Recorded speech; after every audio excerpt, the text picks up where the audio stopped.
বন্ধ হরমুজ প্রণালী, জাহাজের ভিড় বাড়ছে পানামা ক্যানেলে। পশ্চিম এশিয়ায় যুদ্ধ পরিস্থিতিতে ঊর্ধ্বমুখী তেলের দাম।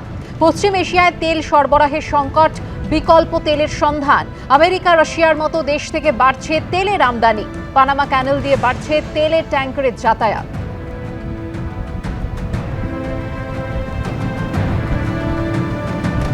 হরমুজ প্রণালী বন্ধ এবং জাহাজের ভিড় তারই জেরে বাড়ছে পানামা ক্যানেলে। পশ্চিম এশিয়ায় যুদ্ধ পরিস্থিতিতে ঊর্ধ্বমুখী তেলের দাম। পশ্চিম এশিয়ার তেল সরবরাহের সংকট এবং বিকল্প তেলের সন্ধান করা হচ্ছে। আমেরিকা রাশিয়ার মতো দেশ থেকে বাড়ছে তেলের আমদানি। পানামা ক্যানেল দিয়ে বাড়ছে তেল ট্যাঙ্কারের যাতায়াত।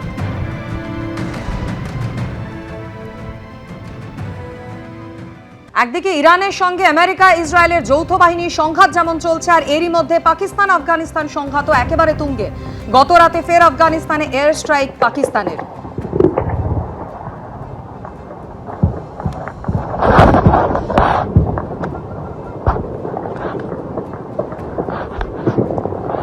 আফগানিস্তানের রাজধানী কাবুলের আবাসিক এলাকায় একটি বাড়িকে টার্গেট করে হামলা চালায় পাকিস্তানের বায়ুসেনা।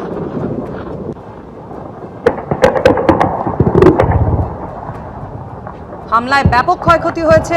কান্দাহার বিমানবন্দরের কাছেও পাকিস্তানের হামলা।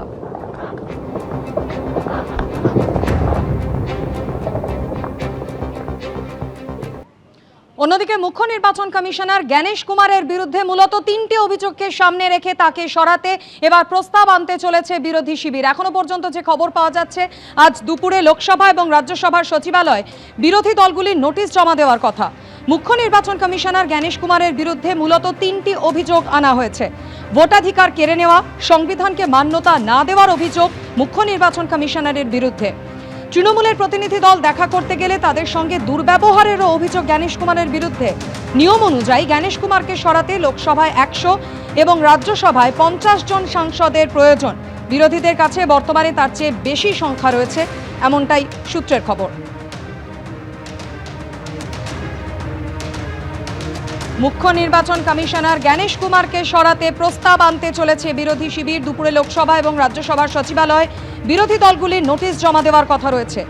শেষ পাওয়া খবর অনুযায়ী লোকসভার 130 জন এবং রাজ্যসভার 63 জন সাংসদ ইমপিচমেন্ট প্রস্তাবে সই করেছেন। তৃণমূলের নেতৃত্বে বিরোধী দলগুলো সংসদের উভয় কক্ষেই এই নোটিশ আনতে চলেছেন।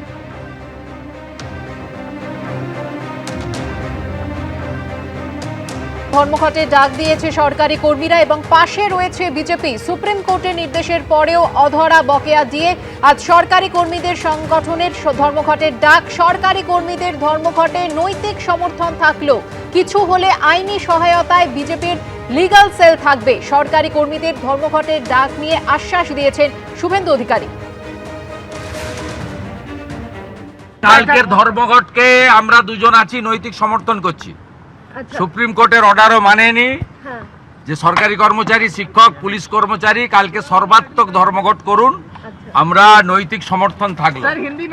রাজ্য বিজেপির সভাপতি এবং এলওপির সমর্থন থাকলো। আর পুলিশ যদি আপনাদের উপর জোর জুলুম করে আমাদের ডাকবেন, আমরা রাস্তায় থাকবো। আর আপনাদের যদি কারোর চাকরি খারিজ করে, কারোর কিছু করে, বিজেপি লিগ্যাল সেল আপনাদেরকে free of professional fees support দেবে। এবিপি আনন্দ, এগিয়ে থাকে, এগিয়ে রাখে।